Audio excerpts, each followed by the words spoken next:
À tous, je suis ravie de vous retrouver pour cette semaine où on va regarder essentiellement l'entrée de Jupiter dans son signe d'exaltation, qui est le Cancer, et la pleine lune en Sagittaire, donc qui est régie par Jupiter. Donc là, tout de suite, on a quelque chose, je trouve, au niveau du sens qu'on peut tisser, qui va nous parler de comment le Sagittaire, qui est un signe d'expansion hors des frontières, se retrouve avec son régent, pourtant exalté, dans un signe qui nous parle de cette matrice lunaire, de ses mémoires, de ses attachements. Donc il y a quelque chose qui va être intéressant, je trouve, à détricoter ou à retricoter, ou en tout cas à voir quel sens peut émerger. C'est aussi une semaine où il y a énormément d'activités. Donc je ne vais pas forcément plus développer, tout simplement parce que je pense que ça fait trop. Et Jupiter en Cancer, quand je préparais, si je me disais il y a quelque chose, c'est de nous inviter à une sagesse de l'intérieur qui respecte les cycles en douceur et peut-être un petit peu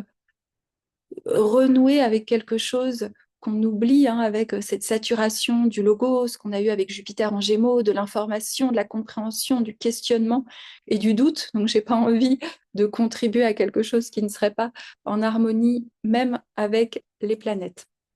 Donc, juste lundi, on commence avec Mercure qui est en Cancer, en carré à Saturne-Neptune. Donc pourquoi je dis à Saturne-Neptune? Parce que rappelez-vous, Saturne-Neptune sont tous les deux en bélier, ils ne sont pas loin, ils sont un petit peu dans une danse jusqu'en 2026 pour faire leur conjonction, et ils représentent symboliquement quelque chose d'antagoniste, puisque Saturne nous parle de structure, Neptune nous parle de dissolution. Donc imaginez quand dans la même journée, un Mercure en Cancer, très à l'écoute de son intériorité, rencontre à la fois la dureté de Saturne ou la rêverie de Neptune, donc on peut faire des belles choses, c'est-à-dire qu'il y a une capacité peut-être pour tous ceux qui ont un monde intérieur avec ce Mercure en Cancer qui est nourri par des images, par des récits, de le sortir dans la matière avec Saturne, de vraiment se dire là, il y a une responsabilité à prendre, mais aussi, n'oublions pas la fonction de Mercure, de bridger, de tisseur de pont. C'est le messager qui relie les contraires. Donc, il peut peut-être aussi nous aider à comprendre un petit peu plus ce qui se passe dans le monde entre ce Saturne et ce Neptune dans le signe du Bélier, où il semblerait qu'il y ait vraiment à la fois flou et une dureté dans tout ce qui est en lien avec le Bélier qui va représenter, on l'a vu, dans sa noblesse, l'héroïsme, les nouvelles quêtes, le besoin d'incarner quelque chose dans notre spiritualité, et dans son ombre, le fanatisme des personnes qui, au nom d'une idéologie auquel ils croient dur comme fer, et on pourrait dire avec cette sorte de flou neptunien, vont incarner quelque chose de l'ordre aussi de la tyrannie. On a aussi lundi Vénus carré Pluton, donc Vénus est en Taureau, Pluton est en Verseau, Lilith est en Scorpion. Donc là, il y a une énergie qui était peut-être plus sentie ce week-end, très intense, qui vient purifier les désirs, qui vient aussi nous montrer l'inavouable peut-être de certaines envies, de certains désirs, mais comme toujours, Pluton-Vénus, c'est un petit peu la belle et la bête, ou oui, c'est vraiment la belle et la bête qui peut aussi nous aider, surtout dans cette Vénus en taureau, qui peut avoir une tendance à, dans l'ombre, même si c'est son domicile, à rester prisonnière de certains attachements, de certains désirs. Pluton en Verseau veut l'en libérer, alors parfois en nous faisant rencontrer justement la bête, qu'elle soit en nous ou à l'extérieur de nous, pour renaître à une union ou quelque part cette friction intense qui peut se retrouver aussi sur le domaine sexuel, cette impossibilité aussi de s'attacher ou tous les désirs indomptables. Voilà, c'est quelque chose de toute façon qu'on va avoir le temps. Pourquoi? Parce que pendant 20 ans où Pluton va être en Verseau, lorsque Vénus sera en Taureau, il y aura un moment donné où il y aura un carré. Donc on est au début aussi de comprendre un petit peu ce qui peut se jouer.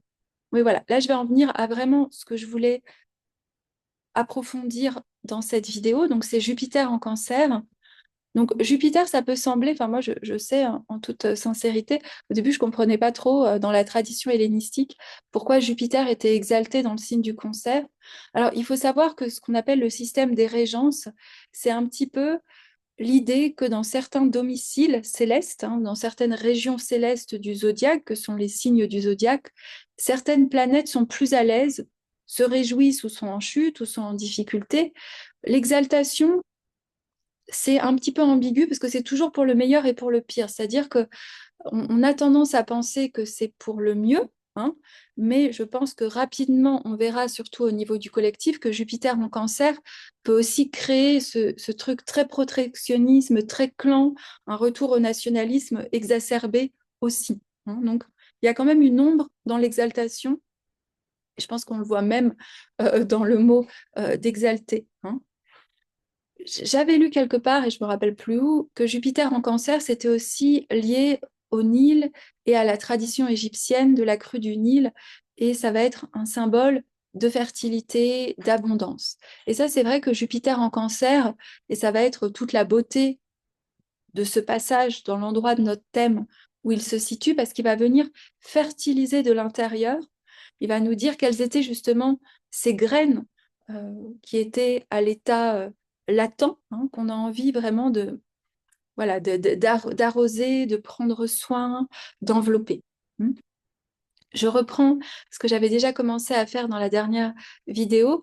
Marcel Fissin disait que Jupiter, c'est l'intellect duquel l'univers est produit, hein.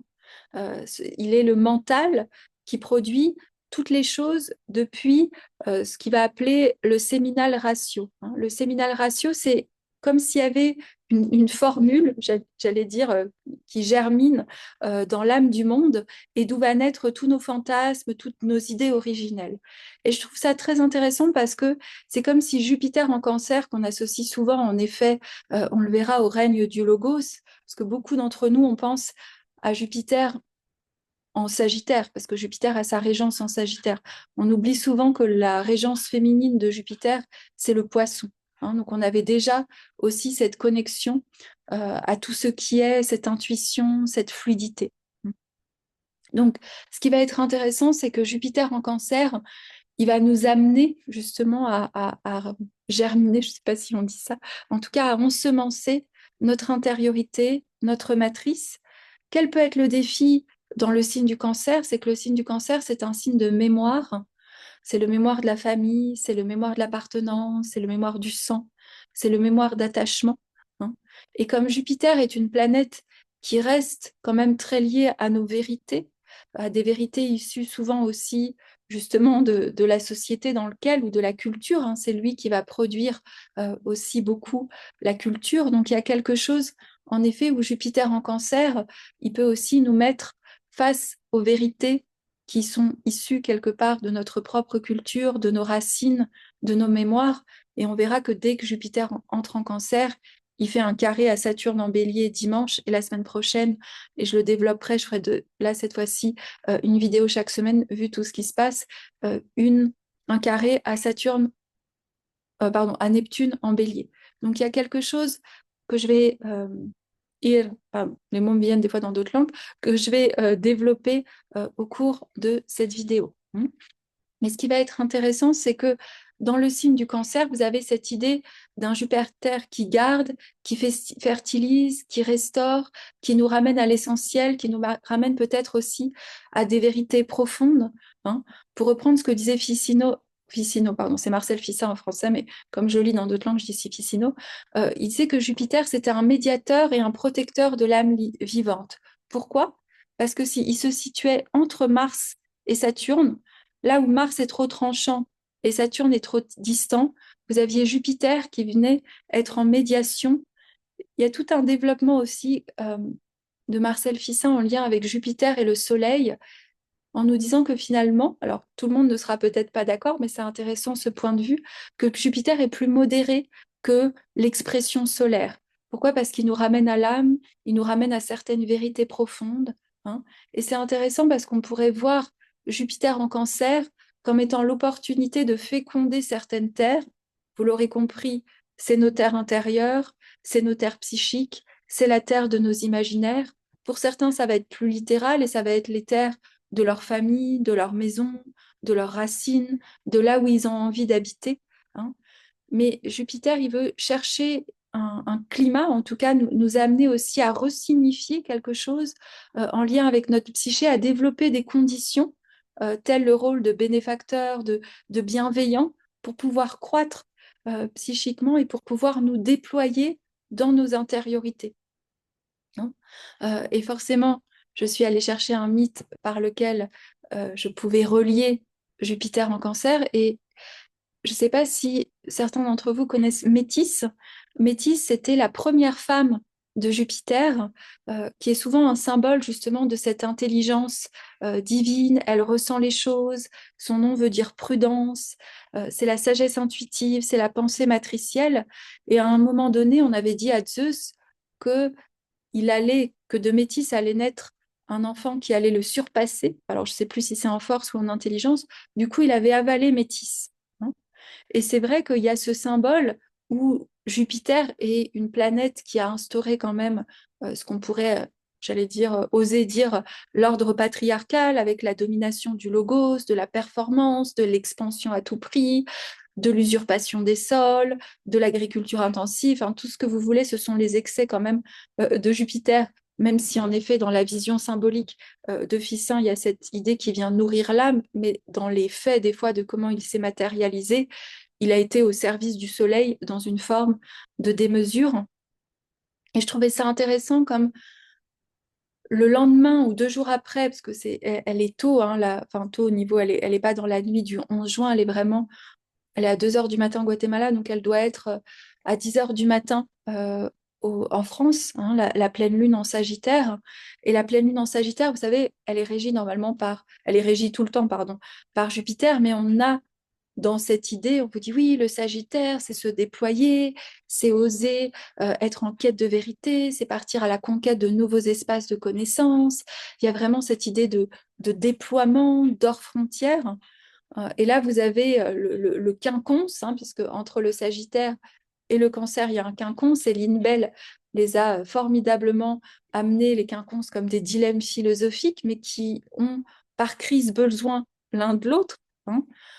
Et là, c'est comme si, dans une pleine lune qui va vraiment mettre en lumière l'axe du logos, vous avez le soleil en Gémeaux, vous avez la lune en Sagittaire, qui est vraiment normalement un axe où, dans le Gémeaux, on a besoin d'aller chercher l'information. Dans le Sagittaire, on fait la synthèse de cette information en lien entre la vérité ou les demi-vérités, la quête de connaissance ou la soif aussi de multiplier les lectures, les questionnements. Vous avez à la fois Mercure qui régit le Soleil et Jupiter qui régit la Lune, dans cette pleine Lune, tous les deux en Cancer, qui tous les deux dialoguent avec Saturne et Neptune, donc sont amenés à réconcilier des opposés que sont la structure et que sont l'ineffable. Mais je trouvais ça intéressant, c'est comme si on est dans une pleine lune de déploiement qui nous ramène à l'intérieur et qui nous ramène peut-être justement à se rappeler que Jupiter, à un moment donné, a avalé Métis et qu'il l'a englouti.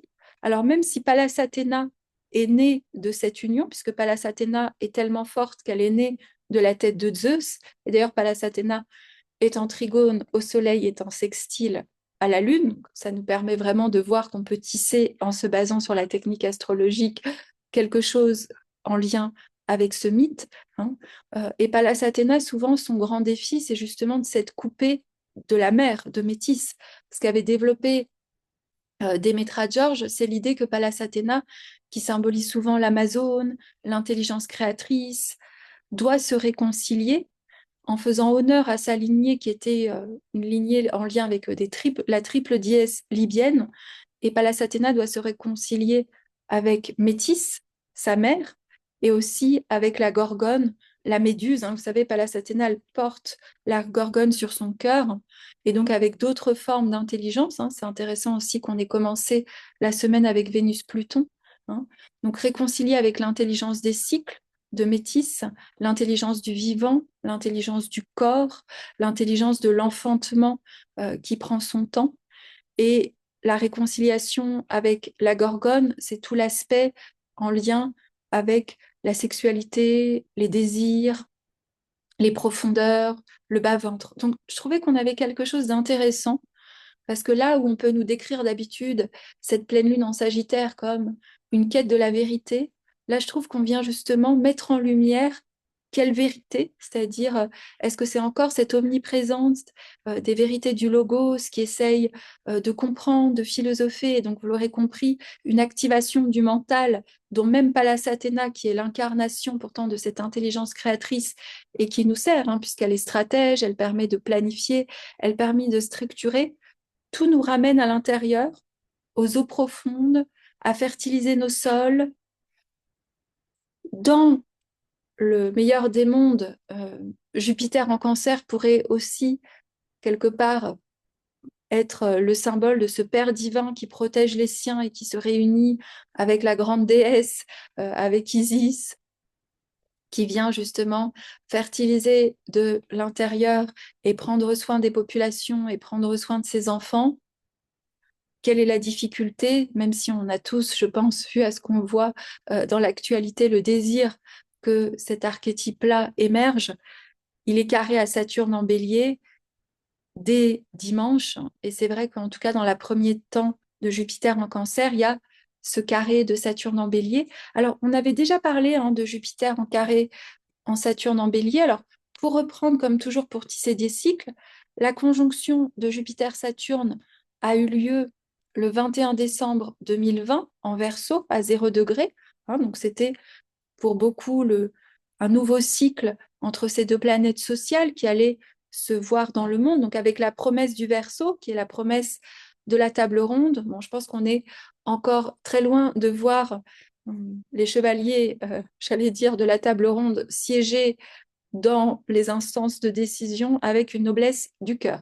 Forcément, le premier carré est souvent un moment de crise par rapport à cet ensemencement de ce cycle Jupiter-Saturne. Donc, si vous voulez regarder, on a eu des dates le 19 août 2024 et le 24 décembre 2024. La différence, c'est que Saturne était en Poisson et Jupiter était en Gémeaux. Donc, on était vraiment dans un axe mutable, dans un axe à relier l'intelligence beaucoup plus sensible du Poisson avec l'articulation du Gémeaux, la liberté, donc et la structure. Là, il y a quelque chose d'intéressant parce qu'on est dans un Jupiter en Cancer qui cherche à protéger les siens, qui a envie aussi de nourrir, de relier à la terre. Et vous avez de l'autre côté Saturne en Bélier qui peut aussi incarner dans la beauté ce feu vertical qui doit agir avec autorité, qui est celui aussi qui vient nous parler de séparation d'un individu qui se sépare justement de la matrice. Ça, c'est toujours dans le Bélier et le Cancer. Dans le Cancer, on a envie justement de revenir et Jupiter peut comment on dit, peut amplifier ce désir de trouver ces espaces de protection, de revenir à la grande déesse, nourrir et trouver du sens ou trouver des vérités dans nos intériorités. Mais on a quand même Saturne et Neptune en Bélier qui nous disent oui, mais il y a quelque chose à accomplir, il y a une quête héroïque à faire, il y a des choses à mettre dans la matière, il y a des nouveaux espaces et des nouveaux chemins. Donc, comme toujours, nous sommes face dans une semaine, j'allais dire, de pleine lune en Sagittaire, qui éclaire la conscience, avec un soleil en Gémeaux, qui nous demande de réunir les contraires. Et moi, quelque chose que je trouvais quand même qu'il y a de commun entre Jupiter en Cancer et Saturne en Bélier, c'est que tous les deux nous amènent à devoir respecter un temps et une temporalité.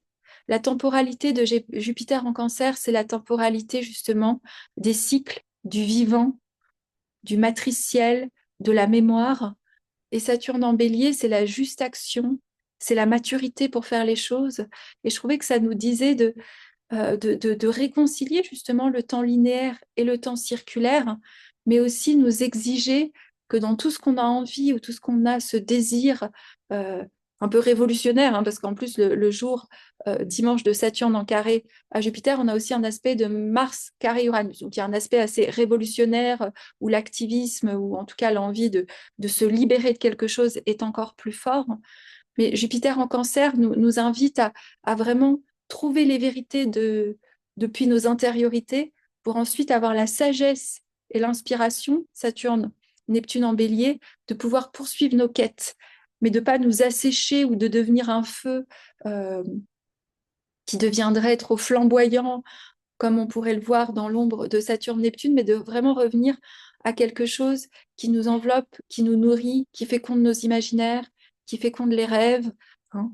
Et j'espère surtout que Jupiter et Saturne sont deux planètes dites sociales, qu'il pourrait y avoir dans cette tension, je trouve qu'il se matérialise très très fort à l'extérieur dans ce qu'on observe. Il y a une invitation en nous, hein, qui pourrait aussi, vous savez, se voir dans Jupiter en Cancer, de vraiment du coup se protéger et se tourner que dans une quête intérieure. Le Bélier d'être que dans une quête héroïque, activiste, extérieure. Et comment on réconcilie les deux? Je pense qu'on est dans cette crise d'action dont parlait d'Anne Rodiard, à la croisée des chemins, pour essayer de relier euh, nos intérieurs et nos extérieurs et beaucoup de choses en nous. Je vous invite, jeudi, on commence, vous savez, l'atelier sur la tisseuse des roses, hein, sur la cartographie un petit peu de l'expérience amoureuse dans les thèmes avec Vénus, les synastries et le composite. Donc, c'est 3 soirées. Et je vous mets aussi le lien dessous pour les séances que je ferai à Paris en présence. Donc, pour une fois, j'ai la chance, et vous le verrez, une amie qui fait des sympans, des objets magnifiques, astrologiques, avec une forte symbolique, qui me reçoit. Donc, vous aurez en plus une sorte d'expo en même temps que la séance. Donc, je vous mets le lien pour réserver spécialement ces séances et aussi pour m'écrire ensuite pour définir le contenu de la séance, puisque c'est un peu particulier et je serais ravie de rencontrer en vrai certains d'entre vous.